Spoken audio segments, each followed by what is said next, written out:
Industrial facilities use steam both for heating and for performing various process operations. As the steam gives up heat, it cools and forms droplets of water called condensate.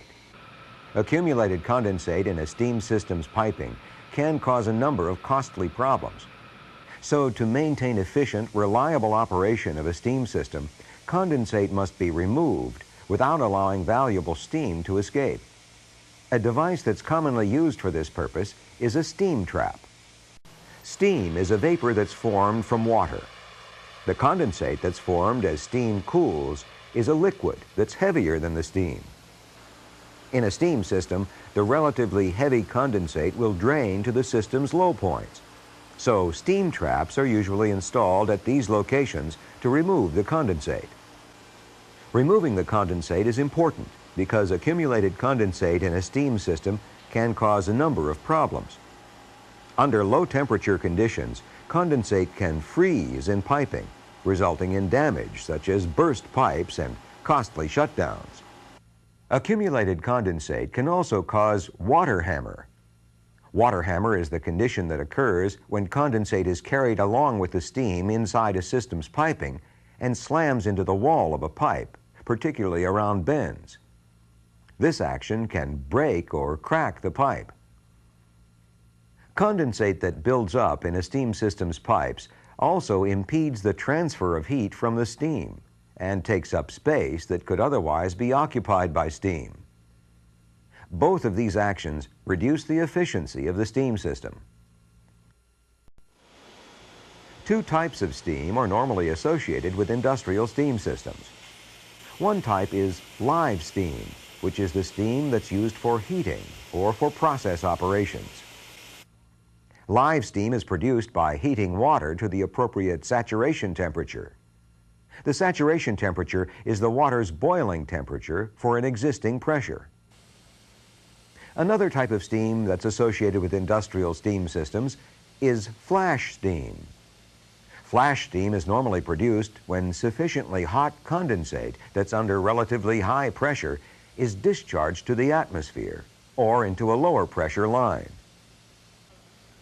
The decrease in pressure causes some of the discharged hot condensate to flash into steam. The production of flash steam when a steam trap discharges is generally a normal part of trap operation.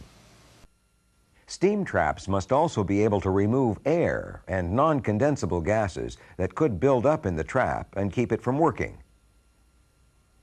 Air and other gases also make a trap more susceptible to corrosion. For example, carbon dioxide is one of the most common non-condensable gases in steam systems.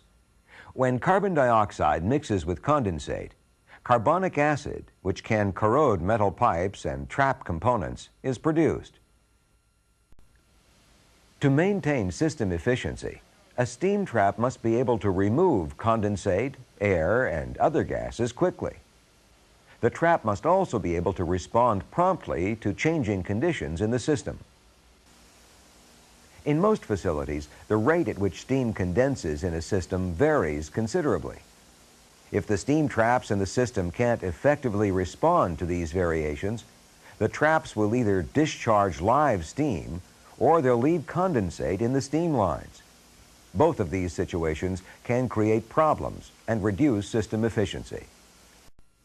A steam trap is usually an integral part of a steam trap station, which includes one or more steam traps, as well as associated valves, piping, and related components. In turn, multiple steam trap stations may be used to remove condensate from a facility's steam system.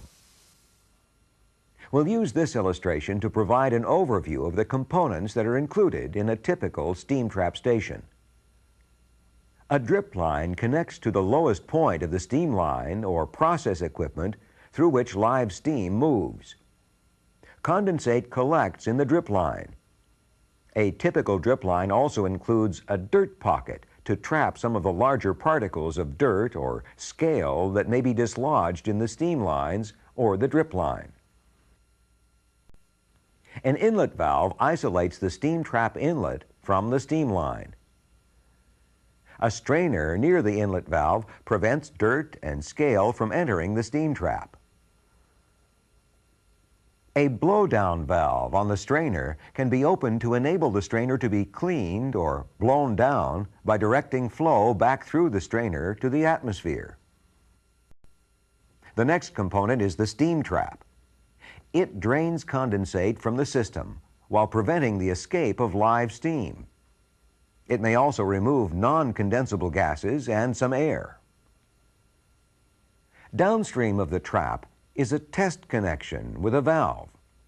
The test valve can be opened to see whether the fluid that the trap is passing is steam or condensate. An outlet valve separates the steam trap from the downstream piping.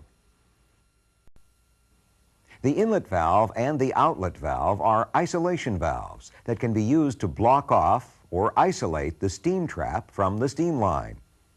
This is usually necessary when the trap must be repaired or replaced. A bypass line is also included in many steam trap stations. A valve in the bypass line enables workers to bypass the entire steam trap station if necessary. The bypass valve is usually opened when there's a suspected problem with the trap. Opening the valve may be necessary to keep the facility operating, but as long as the bypass valve is left open, steam blows through the bypass and the efficiency of the steam system is reduced. Sometimes a steam trap is installed in the bypass line. Then, if the main trap fails, the bypass trap can be put into service, and the problem of blowing steam through the bypass line is eliminated. Mechanical steam traps operate in response to the difference in density between steam and condensate. One common type of mechanical steam trap is an inverted bucket, or IB trap. The trap is named for the open float that's contained in the trap's cylindrical casing. The float is a bucket-shaped device that's been inverted or turned upside down. The top of the inverted bucket has a small hole or vent that allows air and non-condensable gases to leave the bucket and collect in this part of the casing, which is sometimes called the cap. The top of the inverted bucket also has a clip that's attached to a connecting rod. The rod connects the bucket to the trap valve. During proper operation of the trap, the casing is filled with condensate to a level that's just above the top of the bucket. This level of condensate is called the prime. The prime provides a water seal that prevents live steam from escaping the trap under the bucket. At startup, the bucket, which we've cut away, rests at the bottom of the casing, and the trap valve is fully open. Condensate from the steam system drains into the trap and flows under the bottom of the inverted bucket. The condensate passes between the outside of the bucket and the inside wall of the casing. The small vent in the top of the inverted bucket allows condensate to collect in the trap without lifting the bucket. As long as the trap is full of condensate, the bucket remains at the bottom of the casing, and the trap valve stays open. The condensate flows through the valve to the trap outlet. When steam enters and accumulates to fill about 2/3 of the bucket floats and the trap valve closes, so no more condensate discharges. While the valve remains closed, air and non-condensable gases, which are less dense than the condensate, pass through the bucket's vent and collect in the cap area of the casing. Meanwhile, more condensate enters the bucket, and some of the steam in the bucket condenses. When only about 1/3 of the volume of the bucket is filled with steam, the bucket drops, and the trap valve opens. Accumulated air is discharged first, then condensate. The flow of condensate under the bottom of the bucket picks up dirt and sweeps it out of the trap. Condensate continues to discharge until more steam floats the bucket and the cycle repeats. Because an inverted bucket trap works on a cycle, the trap has an intermittent discharge. Accumulated steam closes the trap valve, so there's no discharge from the trap, although condensate continues to drain into it. Accumulated condensate opens the valve so that the condensate can be discharged from the trap. The open float in an inverted bucket trap makes the trap resistant to water hammer. Inverted bucket traps are also able to handle air and other non-condensable gases because these gases are less dense than condensate. However, the vent in the top of the bucket is small, and only a correspondingly small amount of air can pass through it. So to avoid problems, inverted bucket traps generally should not be used if large volumes of air must be removed. A leaking trap valve is a common problem that can cause an inverted bucket trap to fail. The leak is often the result of damage or wear on the valve or the valve seat. If the valve doesn't seat properly, it will leak, and the trap may fail open, that is, with the trap valve in the open position. The trap will also fail open if the bucket becomes disconnected from the rod that connects it to the trap valve.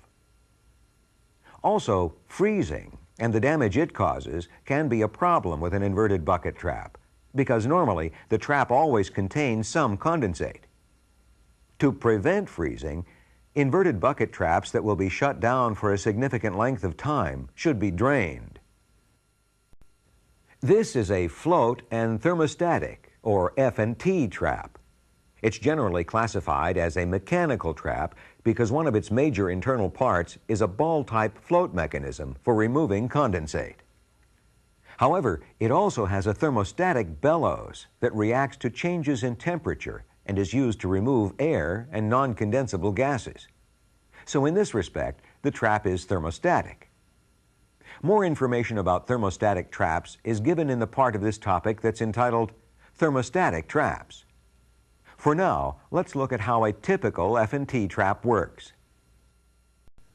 As condensate enters the trap, the accumulating condensate lifts the ball-type float that's attached to the trap's main valve.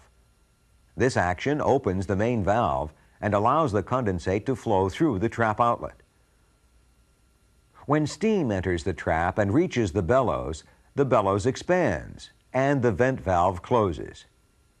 At the same time, with the main valve open, condensate continues to flow through the trap and be discharged. The changing level of the condensate causes the float to rise and fall, which in turn affects how wide the trap valve opens and how much condensate is discharged. The buildup of air and gases in the trap lowers the temperature and eventually causes the bellows to contract, which opens the vent valve. Then, the air and gases are discharged through the trap outlet. The reaction of the bellows to temperature changes enables air and non-condensable gases to leave the trap and keeps the trap from becoming airbound. Air binding, or becoming airbound, is the condition that results when air fills a trap, closing the trap valve and keeping the trap from operating. If operating conditions cause condensate to build up to the point that the trap becomes waterlogged, the relatively cool condensate causes the bellows to contract, which opens the vent valve. Then the condensate drains through the open vent to the trap's discharge line. Dirt accumulated below the trap valve can cause an F&T trap to fail because large dirt particles can restrict the movement of the float mechanism. Failures caused by accumulated dirt particles can usually be avoided by installing a strainer at the trap inlet. Also, F&T traps can fail if water hammer or high pressures cause the trap's float to collapse. Other common problems that may be associated with F&T traps include disconnection of the float from the trap valve and damage from freezing if condensate isn't drained from the shutdown trap. In this part, we'll look at the operation of thermostatic steam traps. A thermostatic trap operates in response to the differences in temperature between steam, condensate, and air. One of the most common types of thermostatic traps is a bellows trap, which gets its name from the thermostatic bellows that is the trap's main internal component. At startup, the bellows is fully contracted and the trap valve is wide open. Condensate and air are pushed ahead of the steam directly through the trap outlet. Once steam enters, the temperature in the trap increases and the bellows quickly expands. As the bellows expands, the trap valve closes and steam is prevented from escaping. But as more condensate enters the trap and contacts the bellows, the relatively cool condensate causes the bellows to contract. As the bellows contracts, the valve opens and condensate leaves through the trap's outlet.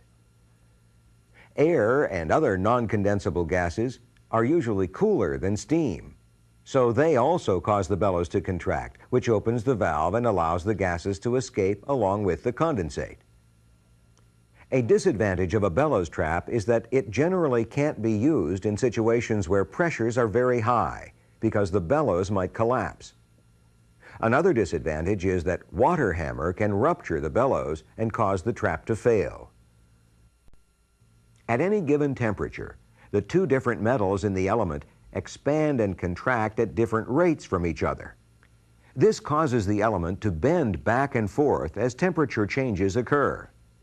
Cool condensate, or air, bends the bimetal element one way to open the valve, and steam bends the element the other way to close the valve.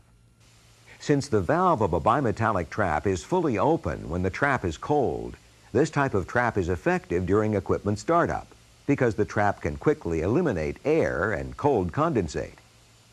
But the trap response is more sluggish when steam has reached normal operating temperatures because time is required for the dissipation and absorption of heat that opens and closes the trap valve.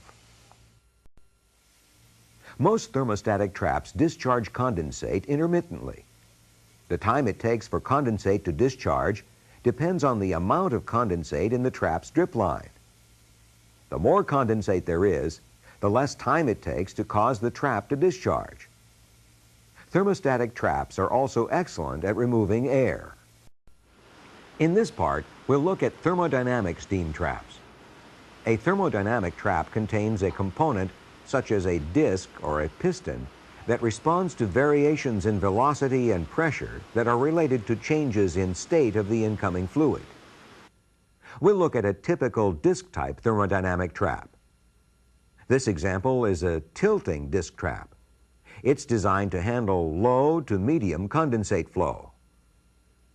As its name suggests, the trap contains a disc that lifts or tilts. The disc is the trap's only moving part. At startup, the disc rests on seating surfaces that contact the trap's inlet and outlet. With the disc in this position, the trap is closed. When relatively cool condensate enters the trap, the flow lifts the disc up and opens the trap. The condensate then flows through the outlet and is discharged. During normal operation, hot condensate entering the trap experiences an increase in velocity and a reduction in pressure. As a result, some of the liquid condensate changes state, flashing to steam. Because steam has a greater volume than an equivalent weight of condensate, the velocity of the flow through the trap greatly increases after the flash steam has been generated. This further increase in velocity reduces pressure on the underside of the disc.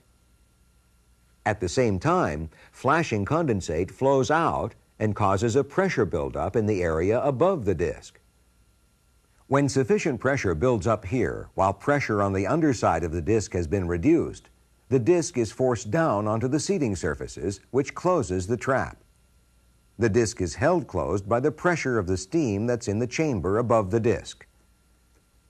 When this steam condenses, changing to a liquid state, and the pressure above the disc becomes low enough, the disc rises and condensate flows out, until velocity and pressure conditions within the trap again cause the disc to snap down on the seating surfaces, closing the trap. If the temperature and pressure at the trap inlet remain constant, a disc trap opens and closes at regular intervals. That is, the trap operates on a time cycle. Because it operates on a time cycle, as long as the temperature and pressure at the trap inlet remain constant, a disc trap stays closed for the same amount of time, typically 5 to 10 seconds, each time that it closes. Condensate that comes to the trap in the middle of a time cycle won't be discharged until the pressure above the disc falls low enough to allow the disc to rise and reopen the trap. Since the movement of the disc cycles between the open and the shut positions, the discharge from the trap is intermittent. Many of the maintenance problems associated with thermodynamic steam traps are due to wear of the trap components. Thermodynamic traps are very sensitive to scale or dirt that gets lodged on the seating surfaces. For this reason, a strainer should always be installed at the trap inlet. The strainer should be cleaned or blown down frequently to be sure that it remains free of debris and does not become clogged. Thermodynamic traps that are exposed to adverse weather conditions, such as rain, may begin to cycle more frequently than normal. When this happens, the moving parts of the trap wear out faster simply because they operate more frequently. Manufacturers provide various solutions to this problem. Some manufacturers make thermodynamic traps with double-walled bodies.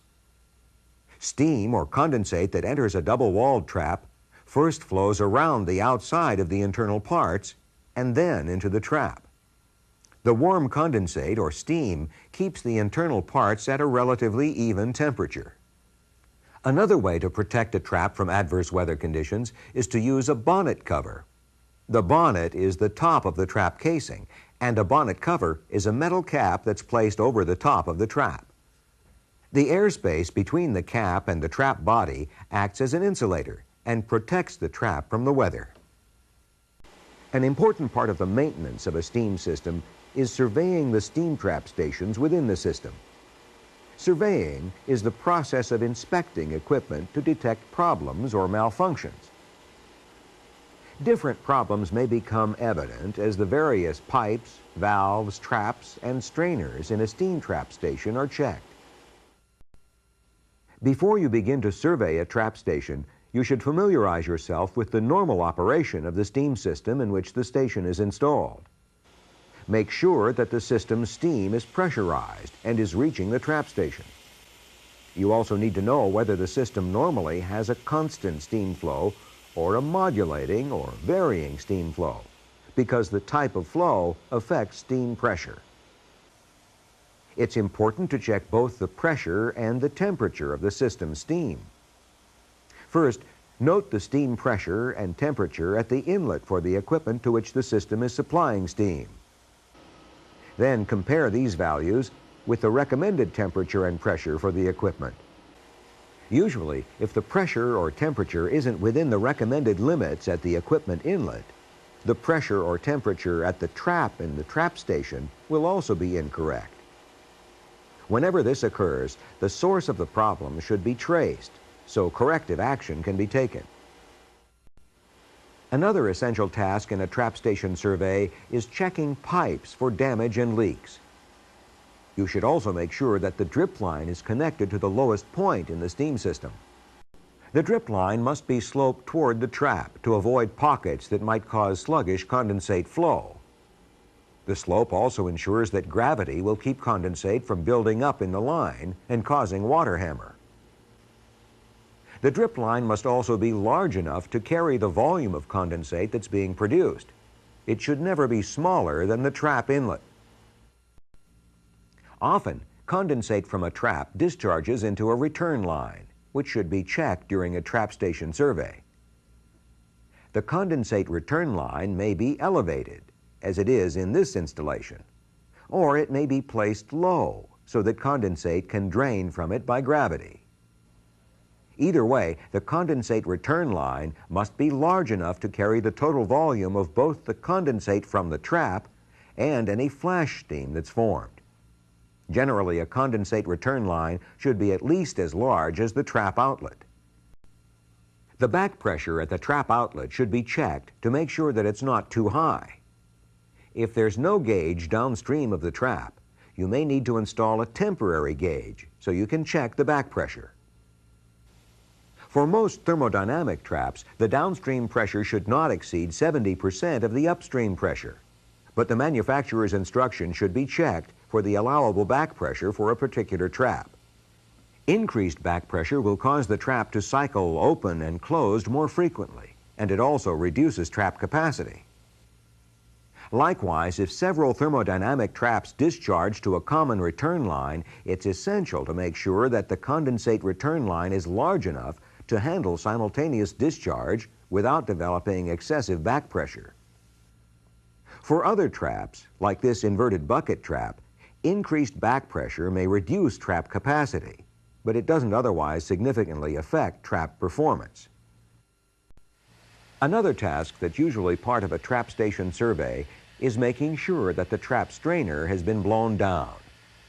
If this hasn't been done, opening the strainer blowdown valve one full turn and then closing it will usually provide enough flow to clean out the strainer. Finally, you should keep a record of the trap station's performance or operating history. Reviewing the operating history may reveal specific problems that should be checked during a survey of an individual trap, or it may clear up questions about how the trap station has performed under certain operating conditions. After a steam trap station has been surveyed or inspected, the next step is to survey the individual traps in the station. Trap problems aren't always easy to detect, so a combination of different inspection methods may be used.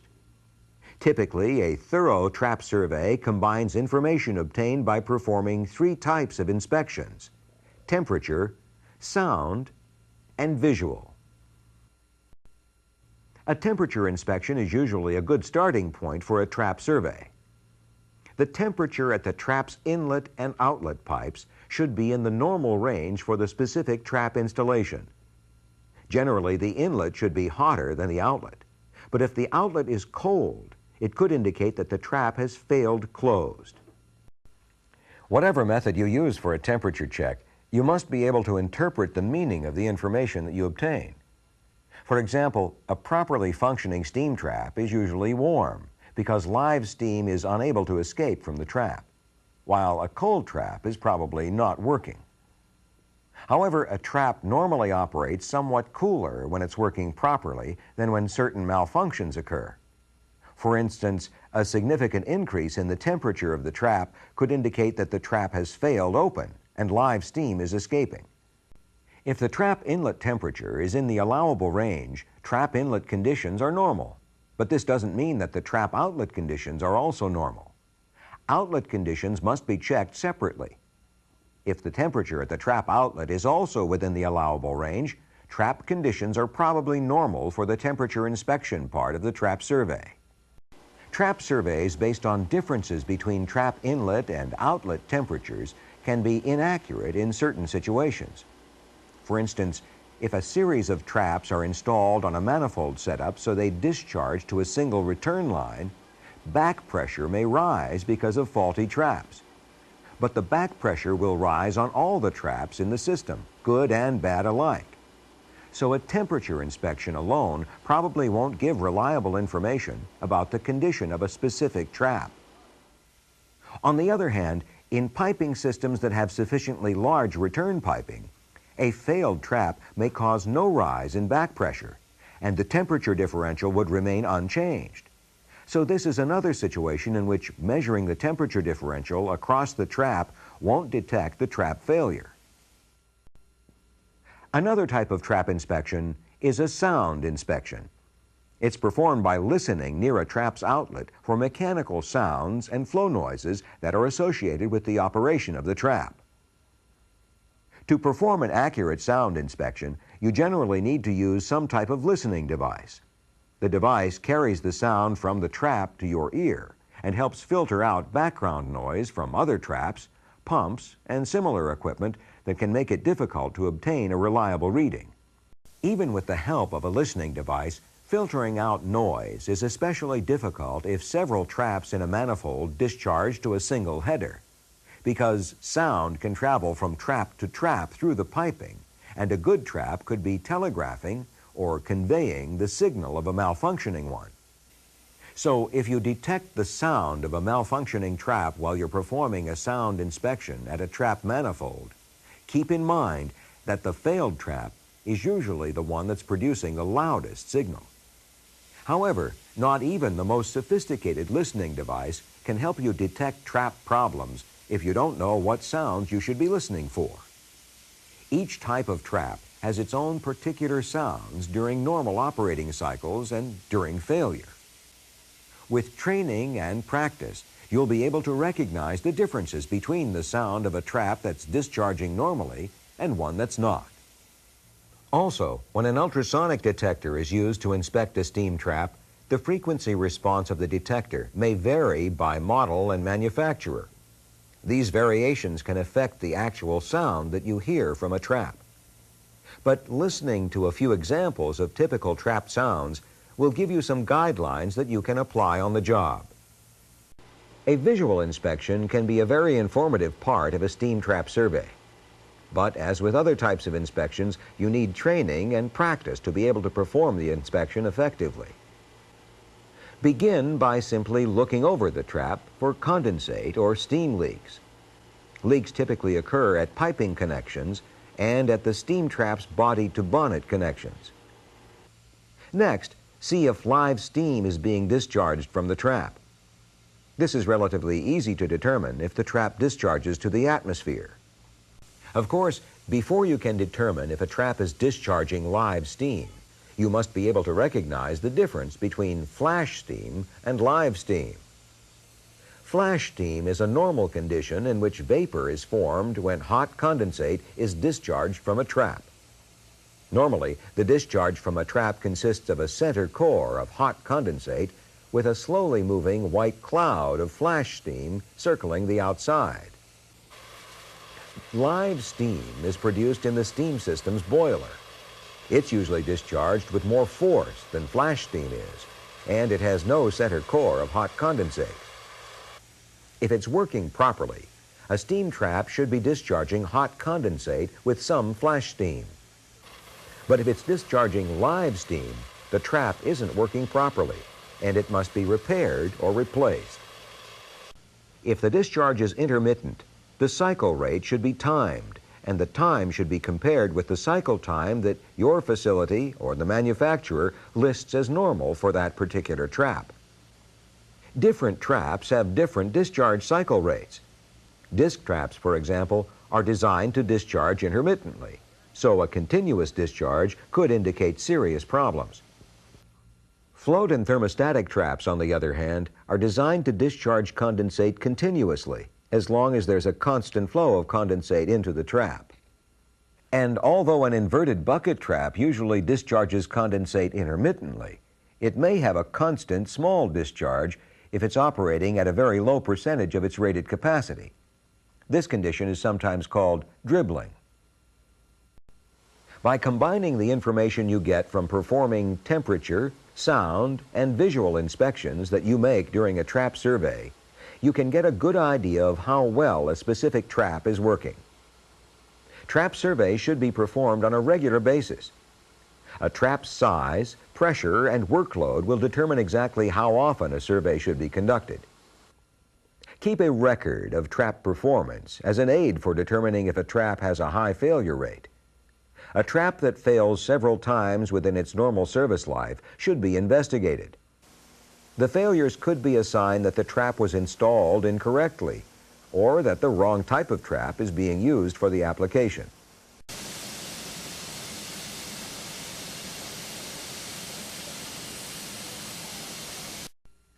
In most facilities, steam traps are removed from service and replaced as part of normal preventive maintenance. Traps are also replaced when they fail or malfunction. Sometimes a worn or damaged trap can be repaired. In other cases, damaged traps must be replaced with new ones. Either way, you must follow your facility's procedures and take all the appropriate safety precautions. The exact procedure that you should follow to replace a steam trap depends on the specific trap installation that you're dealing with. But certain major steps are common. We'll look at a typical procedure for removing worn components from an inverted bucket trap and installing new replacement components so the trap can be returned to service with minimal downtime. First, close the appropriate valves to isolate the trap. Next, drain the lines and allow the trap to cool down. Then, follow your facility's procedures to lock out and tag out the trap. The body of this trap is made in two parts. One part is a cap, and the other is a cylindrical casing that the cap is bolted onto the top of. To inspect and repair the trap, we must remove it from the system piping. Unbolt the cap, then remove it, along with the operating mechanism and the bucket, which are attached to the inside of the cap. Remove the old gasket and discard it. Clean the gasket sealing surface thoroughly to prepare it for installation of a new gasket. Clean accumulated sediment from the trap body and its passages. Check the body of the trap for corrosion, especially at the inlet and outlet passages. The body of the trap, in our example, is in good condition, so it doesn't need to be replaced. Now examine the cap and the operating mechanism. If the cap is corroded, it must be replaced.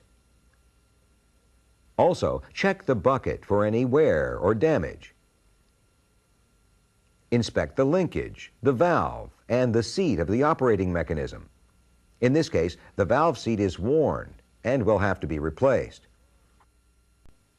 Now, install the required replacement parts, including a new gasket. Because manufacturers usually sell the valve and the seat as a single assembly, you should replace both the valve and the seat whenever either one of these parts is damaged. Finally, follow your facility's procedures to install the repaired trap and bring it back online.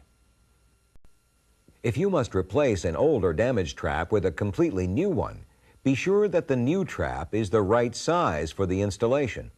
A trap that's too large remains closed for the same amount of time as a properly sized trap because closing time is based on the rate of condensate accumulation, which depends on how fast the steam is condensing, not on the size of the trap.